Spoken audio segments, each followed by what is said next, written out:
Blessed is the man who walks not in the counsel of the ungodly, nor stands in the path of sinners, nor sits in the seat of the scornful.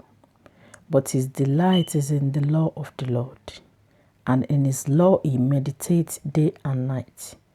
He shall be like a tree planted by the rivers of water, that brings forth its fruit in its season, whose leaf also shall not wither, and whatever he does shall prosper. The ungodly are not so, but are like the chaff which the wind drives away. Therefore the ungodly shall not stand in the judgment, nor sinners in the congregation of the righteous. For the Lord knows the way of the righteous, but the way of the ungodly shall perish.